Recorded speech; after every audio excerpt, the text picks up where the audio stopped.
Hello mga kalafanggera, mga kabiyahe, mga kaparo, mga kabaklaan.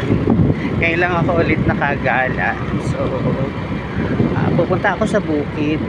Dito ako dadaan sa shortcut. At sa tagal ko namang hindi lumabas, magme-merienda lang ako doon sa pinakamasarap na lugawan sa gawing San Simon. Promise, pinakamasarap talaga siyang lugawan. Kahit nga sa mga ibang lugawan dito sa Balibag, masasarap din siya. So, malinis, malambot yung mga laman, tapos masarap talaga yung pinakalugaw.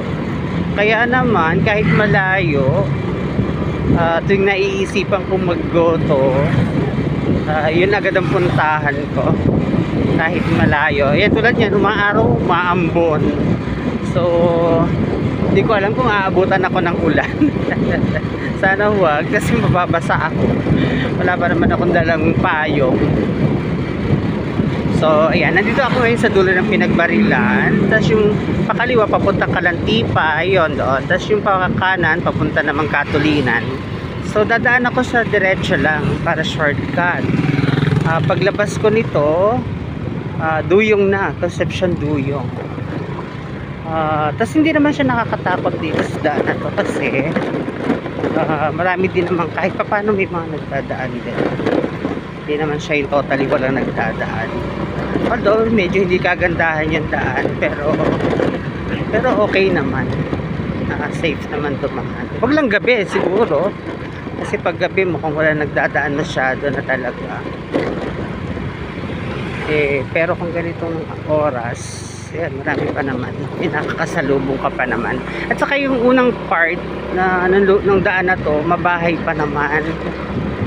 Yun lang sa may gawidan, medyo walang bahayan dahil nga mga bukid na yun. Pero maliwalas yung lugar, hindi naman siya yung nakakatakot. So ayan, may nakakasalubong naman pa isa-isa. So yun, pagdating ko doon, balitaan ko kayo pagkakakain na. See ya! At eto, after 2 minutes doon sa intersection, ito na yung makikita mong daan.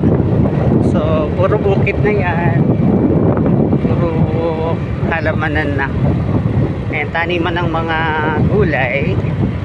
Pero ngayon, dahil so naghintay pa siguro sila ng pag-ulan, kaya hindi pa nag-aararo ng bukid.